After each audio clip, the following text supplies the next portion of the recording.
धन्यवाद राजीव जी। मुझे लगता है कि जिन पार्टियों को आमंत्रण भेजा गया है उसमें से अधिकांश दल शामिल होंगे, लेकिन अगर वो शामिल नहीं भी होते, उनके शीर्षस्थ नेता शामिल नहीं भी होते हैं, तो उसको विपक्षी एकता के लिए कोई झटके के रूप में नहीं लिया जाना चाहिए। यात्रा में शामिल होना या न होना इस बात का संदेश नहीं है कि हम कोई भी विपक्षी दल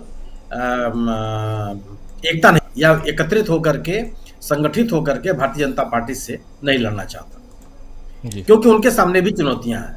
उनके सामने चुनौतियां अस्तित्व क्या है, ये सबको अंदाजा है, सबको एहसास है कि भारतीय जनता पार्टी को कोई भी राजनीतिक दल राष्ट्रीय पैमाने पर चाहे क्षेत्रीय स्तर पर अकेले अपने बूते नहीं हरा सकता, क्योंकि एक मजबूत संगठन है उनके पास, बहुत ज्यादा संसाधन है, सत्ता में वही है, और विभिन्न मुद्दों से राजनीतिक लाभ लेने का कौशल उनके पास है। पिछले दिनों कल ही राष्ट्रीय स्वयंसेवक संघ के प्रमुख मोहन भागवत जी का जो साक्षात्कार पांचजन्य और अग्रसर में छपा है, उसको इसी लिहाज से लेना चाहिए कि भारतीय जनता पार्टी की राजनीति अब किस दिशा में जा रही है।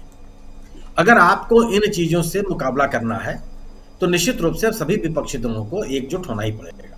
निश्चित रूप से जिस तरीके से कांग्रेस ने स्वयं अपने स्तर से फैसला ले लिया कि आम आदमी पार्टी, एआईएम ये दोनों के साथ साथ केसीआर साहब और ममता जी के बारे में भी कुछ नहीं पता क्या करेंगे वो, लेकिन उनको भी एहसास है कि वो अकेले कम से कम लोकसभा के चुनाव में भारतीय जनता पार्टी से मुकाबला नहीं कर सकते। तब अगर मान लीजिए सही विपक्षी दल उन राज्यों में चुनाव लड़ने लगे तो मुझे लगता है कि गैर भाजपा विपक्षी दल जितने हैं उन सभी विपक्षी दलों को यह एहसास है कि भारतीय जनता पार्टी का मुकाबला मिलकर ही किया जा सकता है, और ये जन दबाव भी है। इस राष्ट्रीय जो प्रमुख दल हैं वो कांग्रेस को इनकार भी नहीं कर सकते। अगर वो इनकार करने का प्रयास करेंगे तो वह राजनीतिक परिणाम सामने नहीं आएंगे जिसकी चाहत जनता के अंदर है। राष्ट्रीय स्तर पर अकेली भारतीय जनता पार्टी का मुकाबला करने में अगर कोई सक्षम पार्टी है तो वो कांग्रेस है। कांग्रेस को ही सामने रख करके आप किसी विपक्षी एकता की कल्पना कर सकते हैं, और अगर कोई कांग्रेस को बाहर रख करके विपक्षी एकता की बात कर रहा है तो भारतीय जनता पार्टी का समर्थन कर रहा है, क्योंकि लोगों के मन में लोकसभा के चुनाव पर मुझे लगता है कि राष्ट्रीय दलों राष्ट्रीय दल पहले पसंद होते हैं। राष्ट्रीय दल के सामने ही आप जो क्षेत्रीय दल हैं या स्थानीय दल हैं वो एकत्रित हों तो उसका ज्यादा लाभ मिलेगा। इसके अलावा कांग्रेस ही एक ऐसी पार्टी है जिसका कई राज्यों में एक बहुत प्रभावशाली संगठन है और सर्वाधिक मत है। कोई भी राज्य ऐसा नहीं है जहां पे कांग्रेस का मत न हो और कांग्रेस के नेताओं की अपील न हो। राहुल गांधी ने अपनी इस यात्रा के माध्यम से जो सबसे बड़ी ताकत दी है वो विपक्ष को ही दी है। कांग्रेस को जो उन्होंने ताकत तो दी ही, लेकिन विपक्ष को बहुत बड़ी ताकत दी कि कम से कम असहमति के लिए एक आवाज बुलंद की जा सकती है और उसके लिए संघर्ष किया जा सकता है। और जब आप संघर्ष करेंगे तो लोग भी आपके साथ उतरेंगे। जिस बड़े पैमाने पर इन 10-11 राज्यों में राहुल गांधी की पदयात्रा मिला है वो इस बात का भी संदेश है जनता की ओर से कि विपक्ष को एक होकर के भारतीय जनता पार्टी का मुकाबला करना पड़ेगा, और निश्चित रूप से उसमें व्यक्ति महत्वपूर्ण नहीं होगा। अगर आप कभी भी अगर आप किसी बड़े दल का मुकाबला करते हैं तो व्यक्ति को सामने नहीं रखा गया। ये भारतीय संसदीय इतिहास भी इस बात का गवाह है। मुद्दे हमेशा हावी रहे और मुद्दों ने एक से एक प्रभावशाली व्यक्तियों को खंडित कर दिया, उसको निस्तेज कर दिया। इसलिए जो इस समय जो देश के सामने प्रमुख मुद्दे हैं, जिन मुद्दों को लेकर के राहुल गांधी ने अपनी यह पदयात्रा भारत जोड़ो के शुरू की है, लोगों के सामने उन मुद्दों को पूरे विस्तार से उन्होंने समझाने की कोशिश की है।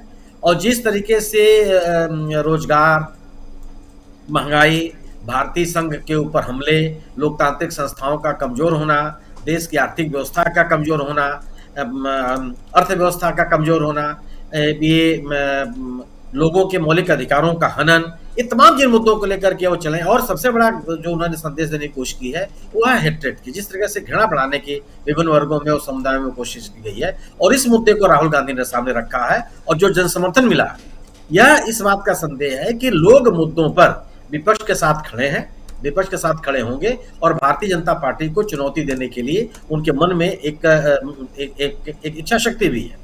इसलिए मुझे लगता है कि राहुल गांधी के द्वारा उठाए गए मुद्दों को लेकर के विपक्षी दलों में एकता आएगी और यह इसलिए भी आएगी कि उन विपक्षी दलों के सामने अपने अस्तित्व का भी संकट है। अगर वो एक जी। नहीं होंगे तो आने वाले दिन बहुत अच्छे नहीं होंगे उन राजनीतिक दलों के लिए, जिस तरीके से भारतीय जनता पार्टी अपनी राजनीति चलाना चाहती है। तो यह समय की मांग है, जनता का दबाव है और लोगों के मन में यह कांग्रेस के अपने राजनीतिक प्रयासों से यह इस तरह का एक माहौल भी बना समझने की हम कोशिश कर रहे हैं। सुनील शुक्ला जी। राजनीतिक गठबंधनों के दौरान उसी दल की लीड होती है जिसके पास जन समर्थन हो, उसी दल की लीड होती है जिस नेता की जन स्वीकृति हो। इसके अलावा अन्य कोई मापदंड नहीं है। राहुल गांधी ने अपनी इस पदयात्रा के माध्यम से एक व्यापक जन समर्थन जुटाया है लगभग 11 राज्यों में, और जो दिखाई पड़ रहा है सब वो ऐसे लोग राहुल गांधी से मिले हैं जो कांग्रेस पार्टी के वर्कर नहीं है। ऐसे लोग राहुल गांधी से आके मिले हैं जिनको ढो के लाया नहीं गया है। लोग स्वतः चल करके आए हैं, राहुल गांधी को सुने हैं, उनसे अपनी भावनाएं उन्होंने साझा किया है और राहुल गांधी से एक तादाद स्थापित करने की कोशिश की।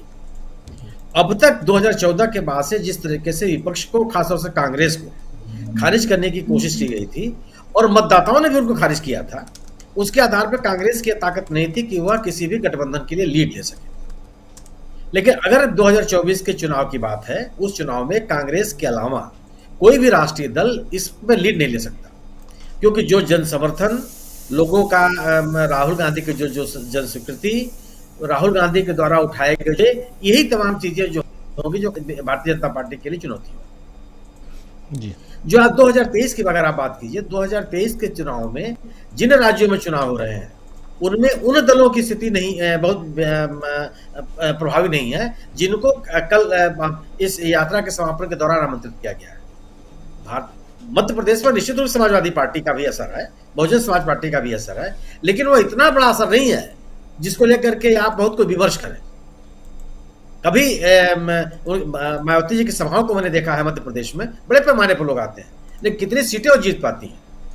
और उनकी गैर मौजूदगी में अब ऐसा ये नहीं है कि कोई ध्रुवीकरण हो गया हो उनके पक्ष में।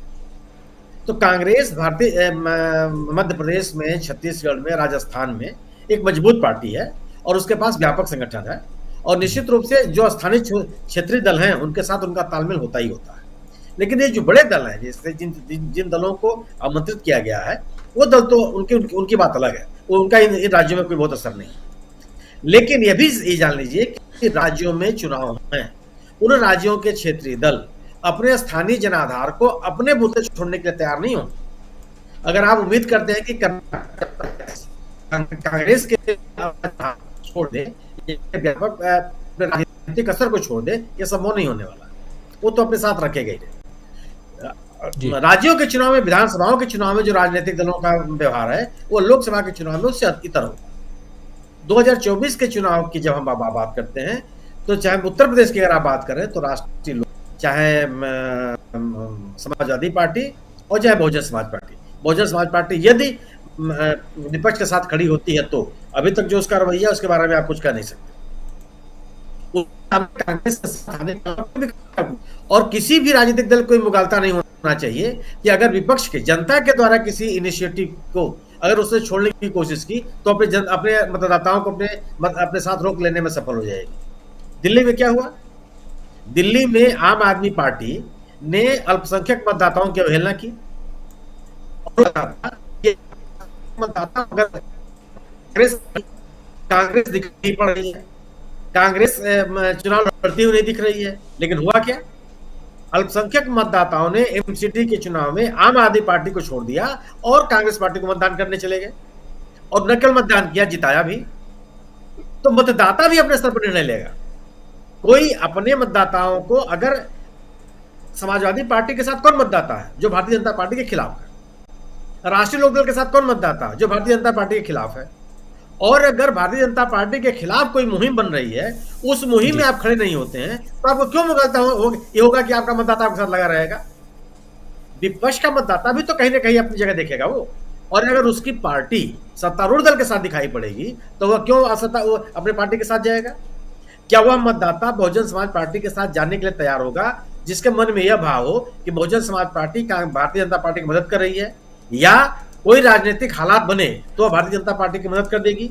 मुझे कोई भी भारतीय जनता पार्टी विरोधी मतदाता बहुजन समाज पार्टी नहीं जाएगा, वो किसी जाति बिरादरी का व्यक्ति हो।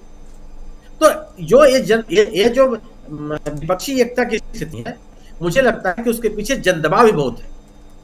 जनता जिस तरीके से निकल करके सड़कों पर राहुल गांधी से मिली है, राहुल गांधी की सभाओं में शामिल हुई है और अपनी प्रतिक्रियाएं दी हैं, राहुल गांधी का जिस तरीके का गांव देहातों में, सुदूर इलाकों में जिस तरह का समर्थन मिला और हर वर्ग का समर्थन मिला है, वो दलों के लिए जो भारतीय जनता पार्टी के खिलाफ राजनीति करना चाहती है उनके साथ खड़ी रहे। लेकिन अगर आप भारतीय जनता पार्टी आफत की बात करते हैं और कांग्रेस के साथ आप नहीं आएंगे तो यकीन मान के चलिए आपके साथ रुकने वाला नहीं है। वह उस मुहिम के साथ जाएगा जो भारतीय जनता पार्टी के साथ मजबूती के साथ लड़ रही है।